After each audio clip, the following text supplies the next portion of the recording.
Page 12, Sousaphone Song. Sousaphone is sort of like a tuba, sort of. It's a marching band tuba, sort of. In other words, it looks like the melody is going to be down low in the left hand. Well, let's see what we got. It looks like it's 2 pages long. Now, it's longer than that because of the dies sol fine, but I'll talk about that later. There's 2 pages of music to learn, though. Treble bass clef, 2 flats in the key signature this time. So this is in the key of B flat major. So if you're doing scales, do the scale for B flat major. 1 octave is fine. Just learn the scale. And if you're doing minor scales, then do the scale for G minor because it has 2 flats. And then 4/4 time signature. Let's take it one hand at a time and see what we got. The right hand's chords pretty much. It's up here. If you don't fit on this, then you can use second finger there. I don't know how big your hands are. 1 and 2 and 3 and 4, and then come down here. 1, 2, 3. 2, 3, 4. And second line, 1. I don't care how you finger it. This way or this way or this, however you finger it. Just finger it. 1, 2, 3, 4, 1. Second measure, the second line, the C, an E flat, and an F. And for the most part, that's the right hand. Left hand is here. Again, you can finger it here or here. I don't care. Just finger it. 1 and 2 and 3 and 4, and you come up here. I suggest a 1 and 2 here. Because we're going to come down here, and I'm closer to it. So I'm closer to that F. If you go here, you're farther away from it. Here, you're closer to it. And then second line, third finger, 1 and 2 and 3 and 4. Now, in the second line on this one, you can use any finger but thumb. Here, I can use third finger, but in the next measure, I need fourth finger on the C here. So, however, I can do 1, 3, 4, or I can do a 2, 3, 4. I can do a 5, 3. I don't care. Just connect them. But I need a fourth finger or fifth finger, either one, going up. Third measure, there's 2 Fs. So in the second F, it needs to be second finger. And reach down.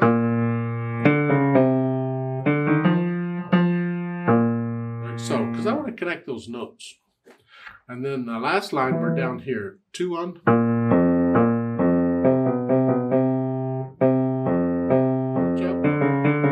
This is top page 13. Page 13, the second line, 2 on the first one. Reach down if you can, or move down, whichever. 1, 2, 3. 1, 2, 3. Third finger now, and the third line down for the B flat, the third finger. Do it again.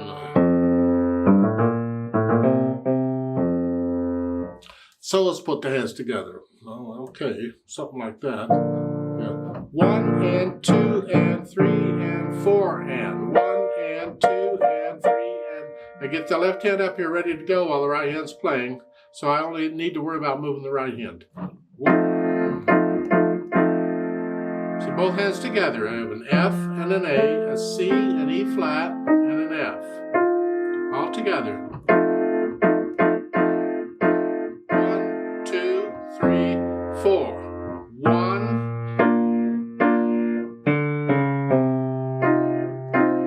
So put the hands together, and then I'll go back over it a few measures at a time or a line at a time, whatever, and I get rid of any hesitations.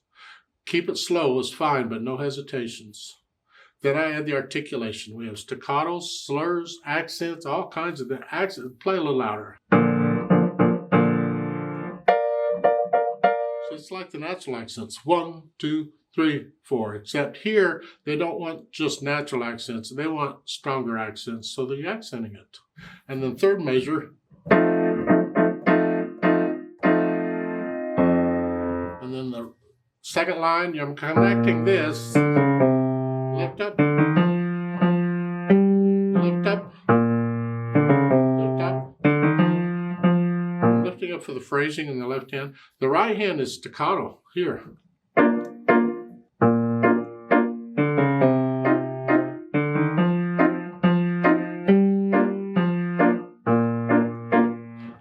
last line on page 12, staccato.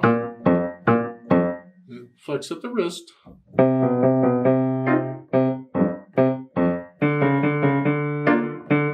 So I add in the articulation, and then I add the dynamics. It's going to apply to the melody, but the first line here is an introduction. There's no melody, so it's both hands. Loud, which makes the accented notes very loud.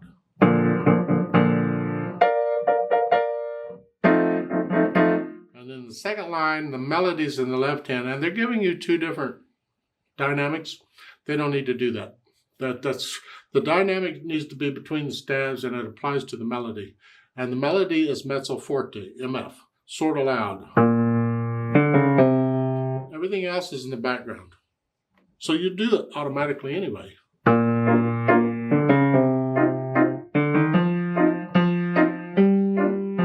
Fermata there at the end of the third line, you hang on to that for a bit.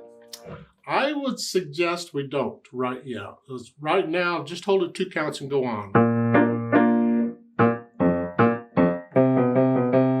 And these, like in the last line on page 12, the right hand throughout this whole section is soft. It's the left hand we want to hear.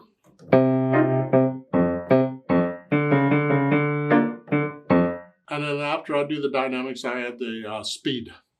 Moderatos it should be like a march. 1, 2, left, right, 1, 2, 3.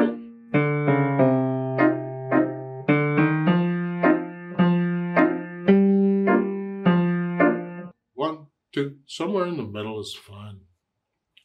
Now let's get this dies al fine thing figured out.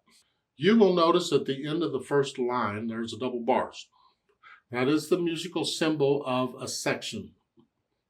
In other words, you're leaving one section of music and going into a new section. It's like a chapter in a book. You're leaving one chapter and going into another one. It doesn't affect how you play it, but it can affect how you interpret it and how you understand it. A lot of times in this music, I practice a section at a time. So I would practice it. I get that first line, that's an introduction. And the introduction is a section, can be. And I get that down good. And then I go to the next section, which is the second and third line on page 12. I get that down good. And then the third section starts with the last line on page 12 and does all of page 13. That's all one section. And you get to the bottom of page 13, there's another double bar. That's the end of that section. Well, the dies al fine is at the end of the section, and dies means go back to the sign. DC means go back to the beginning. It's not a DC, it's a DS.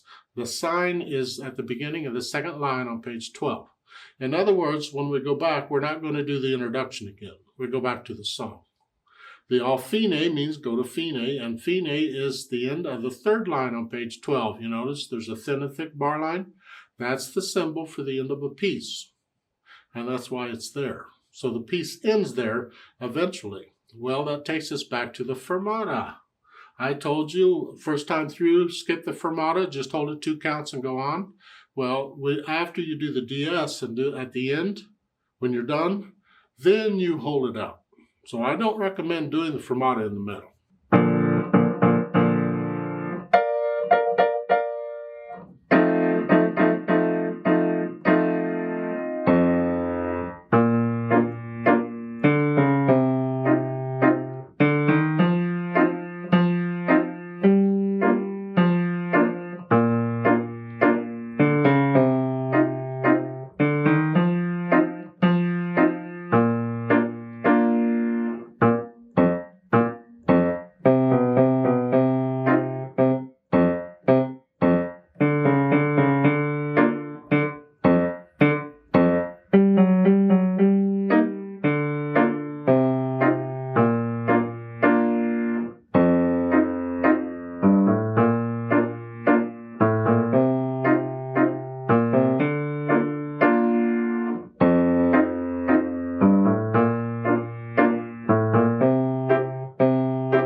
missed it before, let me talk about it now on the articulation. Over on page 13, starting with the second line, those slurs in the bottom staff are slurs. They're not phrases. These are not, you're not going to separate them. Now, those are slurs. Connect all those together. But when you get to the third line, second measure, the whole note, there, that's the end of a phrase. Then you can lift up. So starting with the second line on page 13 is lift up, connect. Now lift up, connect. So you have to be careful on these curved lines because it could be a slur or a phrase or both, and you have to decide which is it. You let the music tell you what it is. What is it?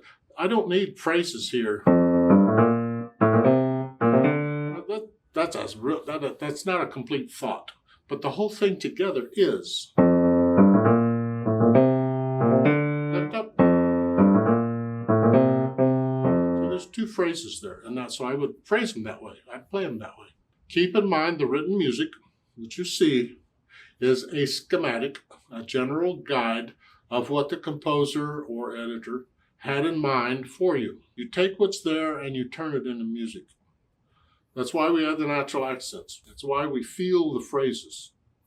You feel the dynamics. Feel that junk. Now on the fermata there at the end of the third line on page 12, I'm going to hold the half note 4 counts instead of 2 to hold the fermata out, but I'm only going to hold it on the last time. I'm not going to hold it on the first time. The first time we go through it, I'm just going to play it like a regular half note and go on. Now, once you've learned it and you can play it slowly, let's play it together, just to check the notes and the rhythms.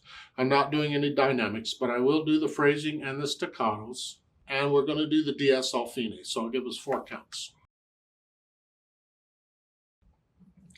1, 2, ready, go. 3, 4. 2, and 1, 2, 3, 4.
Hold 2,